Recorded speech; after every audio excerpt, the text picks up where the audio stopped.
Hey folks, welcome back. Thanks for coming. My name is David, and we're in my shop here where I build Ewor guitars. And this is episode number 5 of Ewor Custom's Great Guitar Giveaway. A few weeks ago, for those of you who haven't been around, haven't seen any of the other videos, a few weeks ago I designed this new guitar I'm building, and I didn't have a name for the guitar. So I decided to have this contest where I ask you folks out there, you guitar lovers, that out there in YouTube land, to help me name this guitar.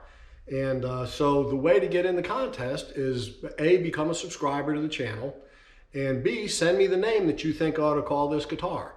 And if you do that, those are the 2 entry rules. You do that, I'm going to put your name in a hat along with all the other ones, and at the end of the build, I'm going to pull a name out of the hat, and that person's going to win this guitar. And I think it's really cool. I've got a lot of great names, sword type names, Viking type names. It's been really cool. It's been a lot of fun. I've got a lot of great interaction from folks that have jumped in the contest. A lot of great comments. It's been a lot of fun. I love building guitars, and I'm really enjoying this too, interacting with you folks through YouTube. It's been great. So anyway, in this video, I'm going to take it from the raw. As you can see, I've actually got 2 going. I'm building 2 at one time. I'm going to take it from the rough cutout body and top shapes, and we're going to chamber the body. We're going to cut the control cavity. We are going to cut the F-holes in here. We're going to glue the top on, and we're going to route the top to match the body and get it set to go. So anyway, if you dig this sort of thing, by the way, if you like woodworking and guitar building, all that sort of thing, stick around and watch a video. And if you like this, how about you give me a like and subscribe? And if you haven't joined the contest, I encourage you to give it a shot, and maybe tell your friends about it too, and see if they want to jump in the contest too. And because after all, at the end of this thing, somebody's going to get a guitar. So anyway, let's get going with the video. Once again, thank you so much for watching, and this will be coming out on Sunday night, as a matter of fact. So and I'm going to try to do another one of these guitar giveaways videos every Sunday night from here on out till it's done. Anyway, so good luck with everything, and check out the video.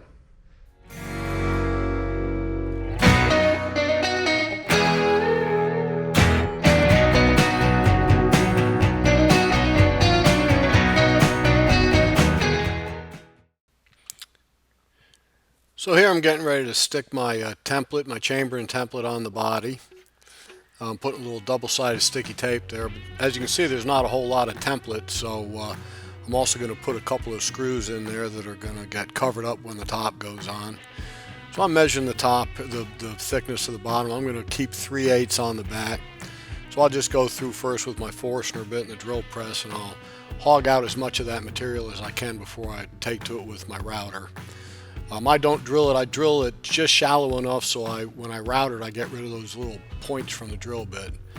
I'm going to lock down the body on the bench so it doesn't move around too much. I just use a 3/4 inch bowl bit for this. Kind of leaves a kind of a rounded shape where it connects with the rest of the body. So it's kind of a smooth transition between the bottom and the sides. My router bit's only so long, so I got to pop off the template to get the depth to fully cut it to its full depth. And like I said, I'll cut this so there's about 3/8 left on the back. That seems to work out pretty good for me.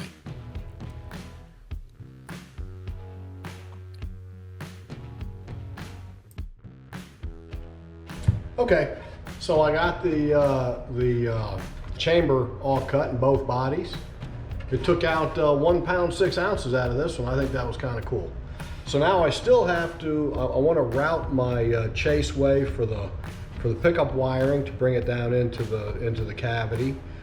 A lot of times I'll do like a separate chase way for each one, but because I've got this horn-shaped F-hole up here, I don't want to see those wires coming through, so I'm going to come straight down the bottom, straight through the middle of all of them, and then exit this way into the cavity, which is the way most Strats are done anyhow.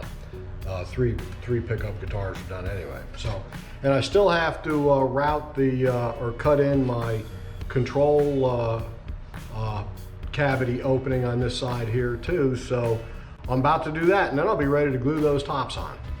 So I'm going to get going here. Got both bodies. I'm going to do them both. So I got my my template. I used the same neck pocket template board that I use, I put the cavity template on there as well. Then I'm just taking that same 1-inch Forstner bit and I'm drilling it out, getting most of the material out of the way, so then I just clean it up with my router afterwards. Put the template on there. Of course, I'll do the recess for the cover after I reflatten the back. Okay, so that's done. Now the last thing I really need to do, well, I got two more things to do. One is to paint the inside of the control cavity with that shielding paint. The other thing I need to do is I need to route my chaseway for my pickup wires. And because we've got these great big sound holes going into the body, I think I'm gonna bring all of my wires straight down, get just below the bridge pickup, and then come across this way, rather than having them come through, because I don't want to be looking down in there and seeing those wires and stuff. So I'm gonna go ahead and lay out the pickups where they go and see if I can figure out the best spot to. So yeah, I'm thinking just straight down the middle. I'll do a 1/2 inch wide deal. As soon as I exit here,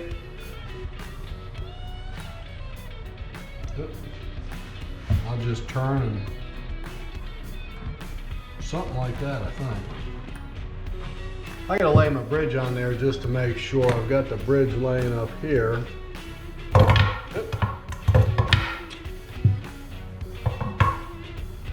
I've got a measurement from the bottom.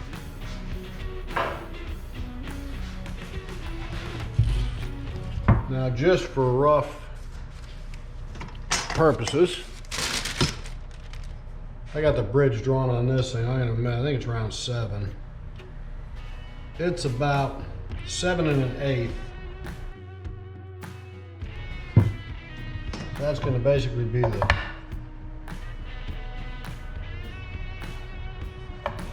that's basically the bottom of the thing. I just want to make sure when I route this thing, I'm going to avoid my my string barrel holes. So right in this vicinity. And I don't want to put it there because I've got that's where my screw goes, so I can't put it there.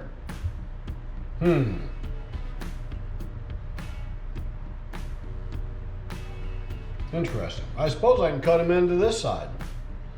Bring them all the way around, but I don't want a bunch of wires rattling around in there either.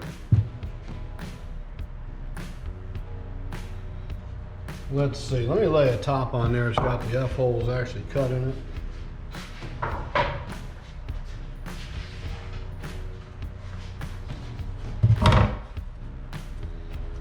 Yeah, you definitely see them.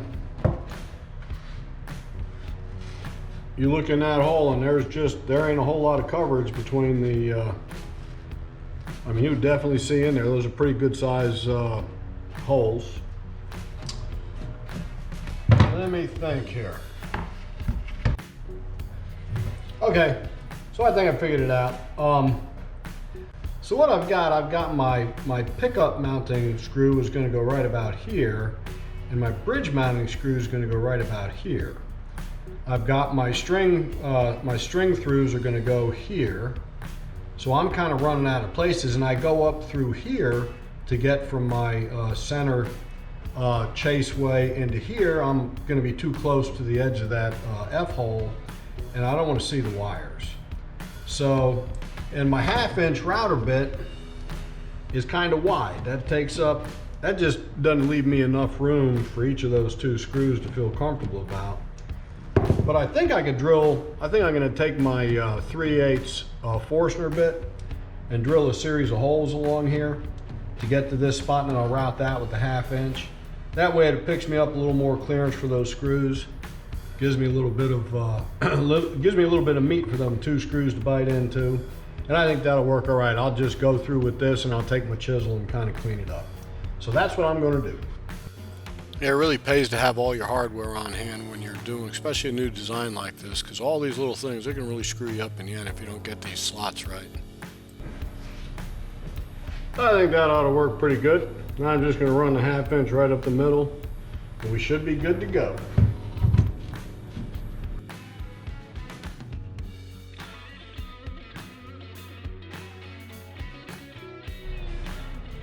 So these bodies are basically, I think really the last thing I need to do before I put on the top is paint the control cavities here. I didn't route the recess yet for where the control cavity cover goes, but I'm going to wait. Once the top goes on there, I'm going to finalize the thickness. I've got to take just a fraction off of the back of this guitar, I think, to make it 1 3/4, which is what I wanted. So after that's done, then I'll route the control cavity cover recess in there too.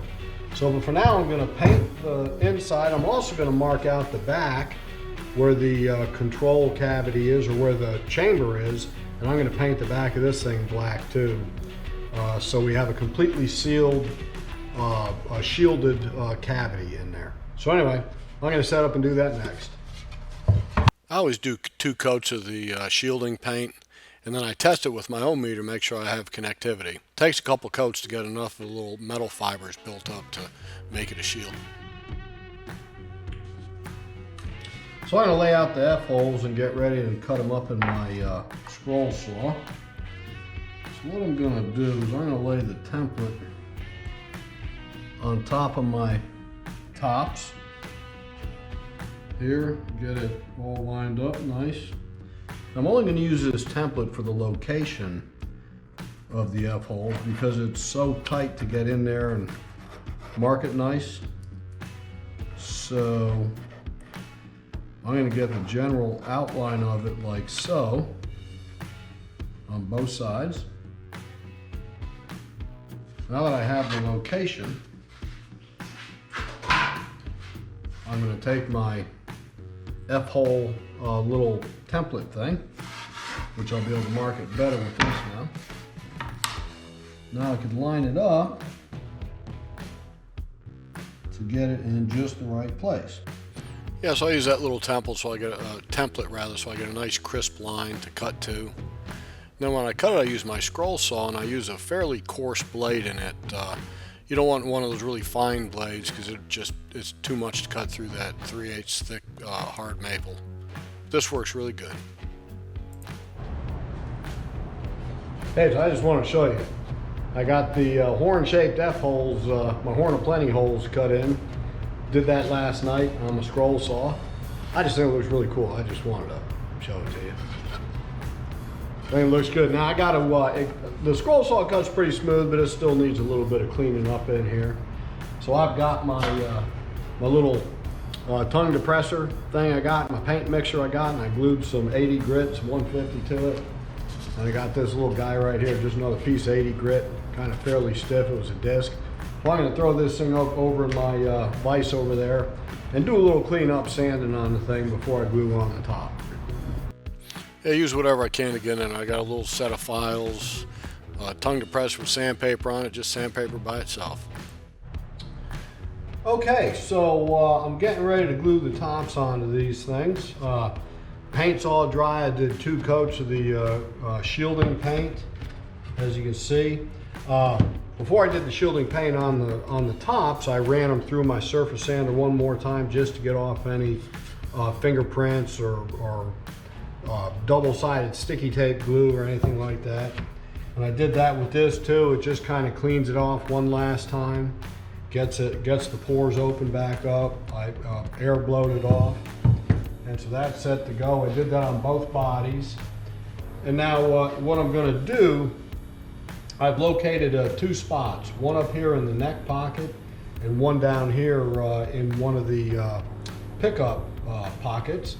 I'm going to drill me a couple of indexing screws in. I was real careful. I lined up all my center lines on everything, so I'm really good with the way this is. When I go to put it in the clamp, I'm going to glue it first, run my couple of screws in there to make sure the top is on correctly. Then I can stick it in my clamp and not worry about whether or not something's shifting around. So at any rate, so I've got my 2 spots, so I'm going to go ahead and do that. I use indexing pins whenever I can. It sure helps when you get that glue on there and everything starts sliding around. better to have it locked in place first. Okay, so I got my clamp ready to go.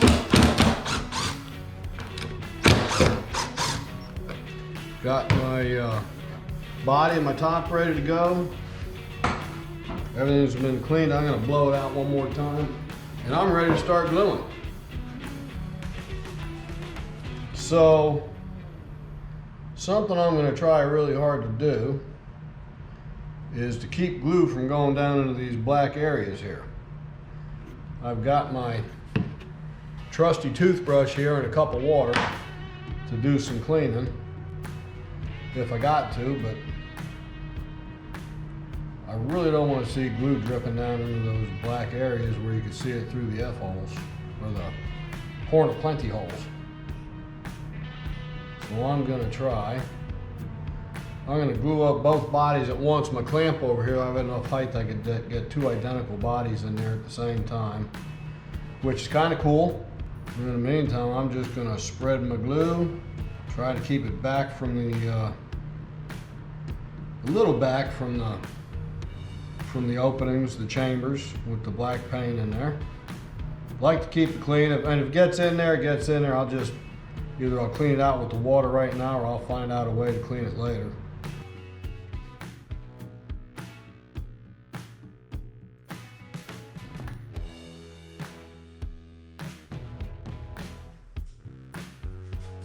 Okay, I'm going to try this again. I started filming me taking this thing out of the clamp, and all of a sudden my camera told me I had no SD card in there. But I did. I just checked. There's one in there. Sometimes it does that. Well, anyway, this is the next day. I'm going to pull these bodies out of here. Curious how they look. Hopefully they don't stick together too bad. Guys, that looks good. No glue down in those holes. Let's see. All right. Hey, I'm pretty happy. I'm pretty happy.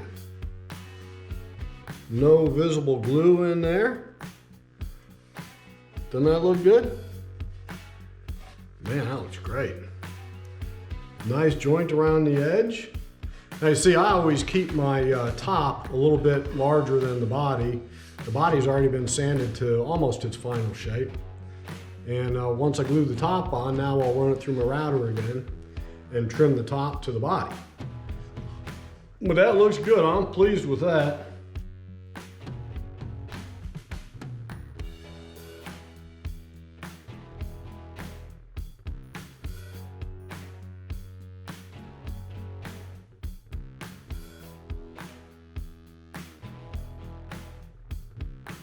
Okay, so the bodies are all, tops are glued on, and everything's going good.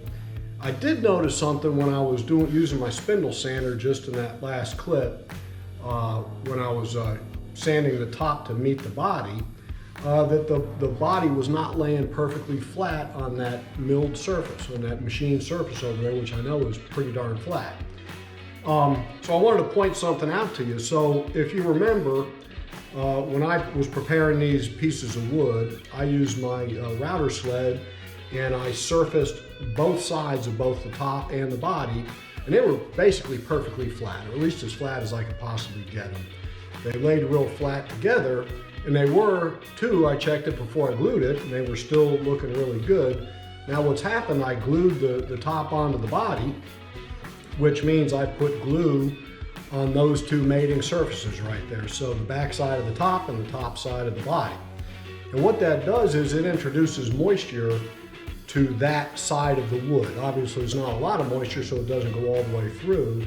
So what happens is the top of the body, and that's being a thicker piece of wood, so it has more strength than the top.